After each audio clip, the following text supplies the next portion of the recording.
Bismillahirrahmanirrahim. Alhamdulillahirabbil alamin wassalatu wassalamu ala Rasulillah wa ala alihi wa sahbihi ajma'in. Amma ba'd. Alhamdulillah kaum muslimin yang dirahmati Allah Subhanahu wa taala. Kita memuji kepada Allah Subhanahu wa taala dan bersyukur atas segala nikmat dan karunia-Nya.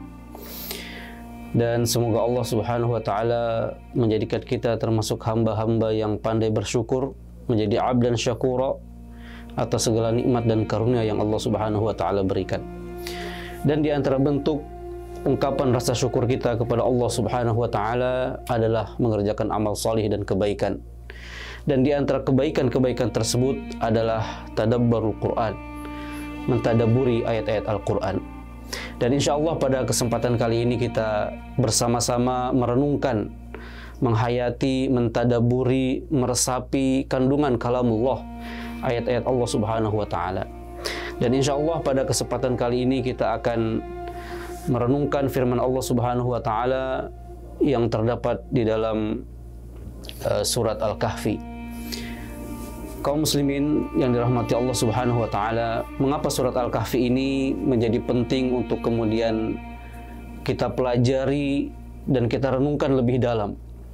Karena di dalamnya Allah Subhanahu wa taala telah menyebutkan ya pesan-pesan yang begitu penting bagi kaum muslimin, terutama umat Nabi Muhammad SAW di akhir zaman. Karena di dalamnya ada banyak pelajaran, ada berbagai macam ibrah yang Allah berikan untuk kita jadikan sebagai pegangan dalam menghadapi fitnah-fitnah, ujian-ujian dan cobaan-cobaan dalam kehidupan ini. Kaum muslimin yang dirahmati Allah Subhanahu wa taala, surat Al-Kahfi memiliki beberapa nama. Kadang disebut dengan suratu Ashabil Kahfi, surat Ashabul Kahfi. Kadang disebutkan suratu Ahlul Kahfi, atau disebut dengan yang lebih sering kita dengar adalah suratul Kahfi, surat Al-Kahfi. Al-Kahfi itu sendiri artinya adalah gua, sebuah celah yang ada di pegunungan yang luas, yang cukup luas. Karena kalau dia sempit itu disebut dengan al-ghor, ya, atau celah sempit dalam sebuah pegunungan. Kalau Al-Kahfi itu lebih luas cakupannya. Dan kemudian di dalam surat Al-Kahfi ini Allah Subhanahu wa taala menceritakan kepada kita 4 peristiwa besar, yang masing-masing peristiwa ini kemudian diabadikan oleh Allah Subhanahu wa taala kisahnya dalam Al-Qur'an, mengandung pelajaran-pelajaran yang begitu berharga. Dan di dalam rangkaian daripada kisah-kisah ini juga Allah Subhanahu wa taala menunjukkan kepada kita sebagai kaum muslimin akan kehebatannya, akan kebesarannya, akan keluasan daripada ilmunya, ilmu Allah yang tidak terbatas. Allah Subhanahu wa taala menunjukkan kekuasaannya, kehebatannya, kedahsyatannya. Allah Subhanahu wa taala menjaga hamba-hambanya yang beriman dengan sangat luar biasa. Bagaimana Allah Subhanahu wa taala menyelamatkan ya Ashabul Kahfi dari kejaran penguasa yang kejam pada saat itu. Di dalam surat Al-Kahfi ini ada 4 kisah yang sangat luar biasa yang diabadikan oleh Allah Subhanahu wa taala, dan seluruhnya penuh dengan ibrah dan pelajaran. Kisah yang pertama adalah berkenaan tentang Ashabul Kahfi. Kemudian kisah tentang perjalanan Nabi Musa alaihissalam dengan Nabi Khidir. Kisah yang ketiga adalah kisah tentang Ashabul Jannatain, sang pemilik kebun, yang kemudian dialognya diceritakan oleh Allah Subhanahu wa taala dan diabadikan dalam Al-Qur'an. Dan yang keempat adalah kisah tentang Dzulqarnain, seorang penguasa muslim yang menggunakan kekuasaannya demi untuk menolong agama Allah Subhanahu wa taala. Dan adapun penamaan surat ini, ya surat Al-Kahfi, itu adalah datang dari lisan Rasulullah sallallahu alaihi wasallam secara langsung. Dan itu adalah tauqifi. Dan Rasulullah SAW tidaklah berbicara kecuali berdasarkan wahyu.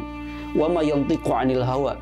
Beliau tidak pernah berbicara berdasarkan hawa nafsunya. Tapi apa yang beliau ucapkan adalah murni sumbernya dari Allah Subhanahu wa taala yang disampaikan oleh malaikat Jibril kepada beliau. Dan Rasulullah sallallahu alaihi wasallam menyebut, di antaranya adalah sebagaimana sebuah riwayat dari salah seorang sahabat yang bernama Nawas bin Sam'an. Beliau mengatakan bahwa Rasulullah sallallahu alaihi wasallam bersabda, "Yaqra'u alaihi fawatihu surat Al-Kahfi." Ya, ketika di akhir zaman, ya ketika ada yang nanti kemudian bertemu dengan Dajjal, maka bacalah, fahami dan amalkan ya awal-awal ayat yang ada di dalam surat Al-Kahfi. Rasulullah SAW beliau menyebutkan surat Al-Kahfi ya secara jelas di dalam sabdanya.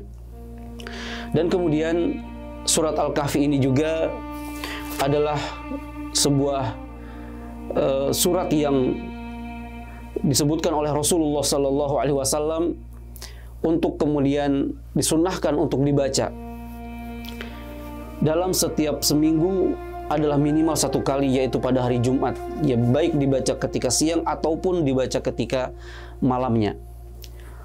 Rasulullah Sallallahu Alaihi Wasallam beliau menjelaskan ya bahwa siapapun yang membaca surat Al-Kahfi pada hari Jumat, ya maka dia akan mendapatkan cahaya di dalam kehidupannya antara satu Jumat dengan Jumat berikutnya. Man qara'a surat Al-Kahfi, ya barang siapa yang membaca surat Al-Kahfi, inna man qara'a surat Al-Kahfi yaumal jum'ati, ya barang siapa yang membaca surat Al-Kahfi pada hari Jumat, maka dia akan mendapatkan cahaya yang akan menerangi kehidupannya bainal jum'atain, antara dua Jumat, satu dengan yang Jumat berikutnya. Kemudian Rasulullah SAW beliau juga menjelaskan bahwa surat Al-Kahfi ini adalah surat yang apabila dibaca oleh seseorang maka dia akan mendapatkan ketenangan, akan mendapatkan pencerahan ilmu dari Allah Subhanahu wa taala jika kemudian direnungkan dengan baik, dihayati, ditadaburi dan kemudian berusaha untuk diamalkan.